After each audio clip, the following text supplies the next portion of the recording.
they were like Hannah. Well, not Hannah. Like past Abraham and Sarah. Right. Past childbearing. It was going to take a miracle, and even more time passed. That's sometimes how God does it. When it feels like it's so far beyond possible, then all of a sudden it becomes possible. All of a sudden God moves, and God fulfills his promises. And whatever promises we are looking to God for, wait for it. And don't give up hope. God will always come through. Yes, he will. Yes. And our faith is tested in this while we wait, isn't it? Yes. Will you wait? Abraham waited 20 years. And as time went by, God said more and more, no, it's going to be a child that comes from your own body that I'm going to do this from. He thought, maybe there's another way. No, God said, no, it's going to come from your body. It's going to be your son.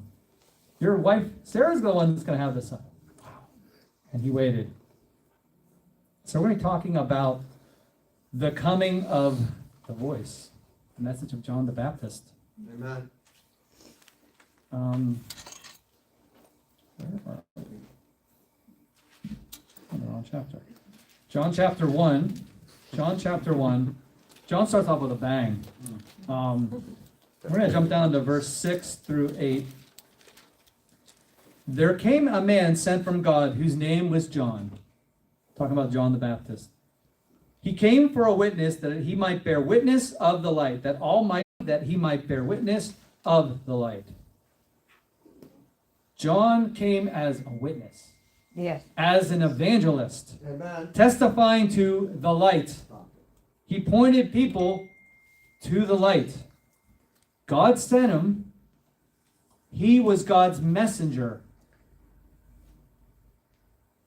God still sends messengers into the world today. Amen. Yep. Amen. Most people ignore them.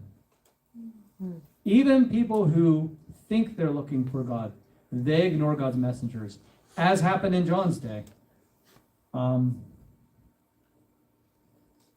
Most people, like John the Baptist, they don't really hear what they have to say. Many will mock them. Many times they'll be like John the Baptist. It comes in a form that you weren't expecting. That's right. Not good looking enough, not polished enough, didn't go to the right seminary and schools. Not like the angels you see in the movies. Yeah. God's going to use whom he is going to use. The outward appearance of God's messengers is unimportant. Yep. What matters is what they say. Amen. Amen. May God anoint every preacher in the land to be God's messenger. That's right, that's right. Every preacher. Because not every preacher, every teacher is God's messenger. That's In right. fact, sad to say, most aren't. Yeah. Amen. So look for the messenger who is sent from God.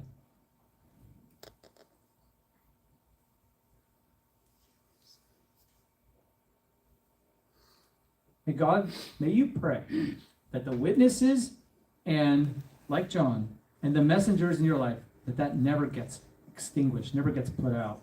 And Jesus talked about that. Turn now to verse 19. We're going to go on with the life of John here.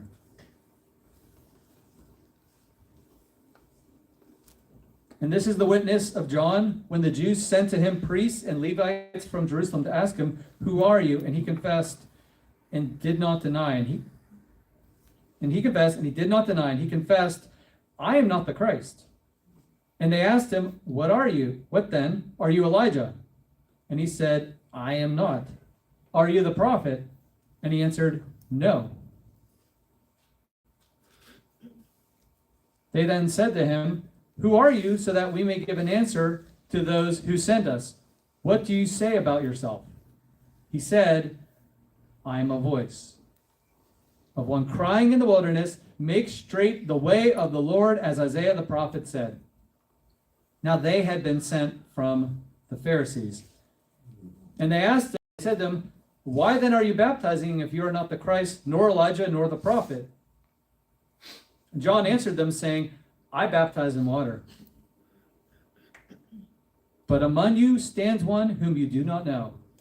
It is he who comes after me, the thong of whose sandal I am not worthy to untie." Amen.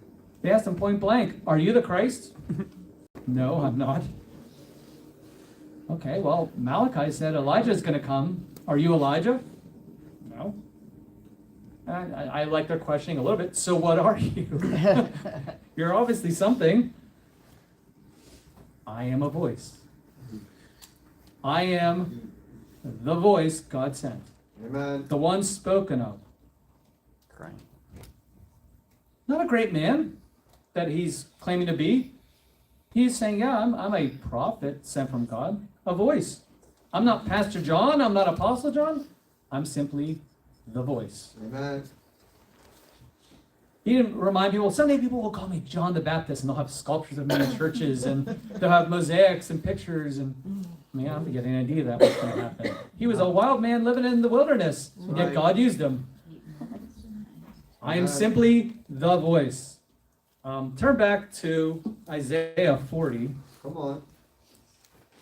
I like to see it. Many of you know this, Good preach. but it's good to see it. Isaiah 40. This is what John's talking about. All about him. Isaiah 40, verses 3 through 5. There it is.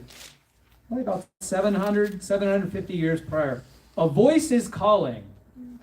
That's what he's talking about. Clear the way for the Lord in the wilderness. Make smooth in the desert a highway for our God. Let every valley be lifted up and every mountain and hill be made low. And let the rough ground become a plain and the rugged terrain a broad valley. Amen. Amen. Then the glory of the Lord will be revealed and all flesh will see it together. For the mouth of the Lord has spoken. Yes. Amen. Amen. That is the voice. The mouth of the Lord has spoken. It comes in human form. You're like, well, that can't be God. You would be surprised what God uses that comes in human form. Mm-hmm. Long ago, God spoke it into being. A voice.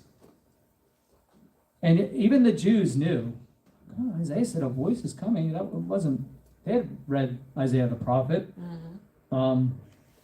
Clear the way for God in the wilderness. Prepare ye the way. Clear a way. You know why? God takes rough ground, he makes it smooth. That's right. Yes. He takes rough ground, he makes it a highway. You know why? So God's people can move quickly and cover a lot of ground quickly. And may I say, that's what God's doing in our day. Yes. He's Yes. sending a voice into the land so that he can clear the way, because he's coming. Yes. Yeah. He is coming, and when the Lord comes, you want to be ready. That's what John's message was to the world. And that message still sounds today. That's right. Amen. God comes to dry and wilderness places. And he makes it a spring. He makes a highway there so that people can move quickly. King's Long ago, the Lord, King's Highway. Yeah. It is the King's Highway, not the King of England.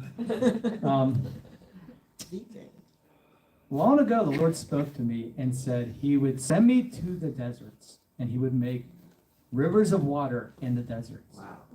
Well, me and my family, we went to the deserts. Maybe God's being literal. We went to Albuquerque, we went all over New Mexico, we shared the gospel, and we literally thought about moving there for a while. Still have a heart for it. It's beautiful. There's a need there. But you know what we found? Lush green New Jersey is a desert. Yes. Spiritual desert. It's a spiritual Wilderness. desert. There is a lack of water here. People are thirsting. They know something's missing, but they don't know what it is. And we came here and we said, I think this is the desert God was speaking about. Amen. Yes. And Yes. And so the Lord sent us to be a voice in this land That's as well, right. Amen. because we came. We were sent. Definitely. A voice. It's so simple.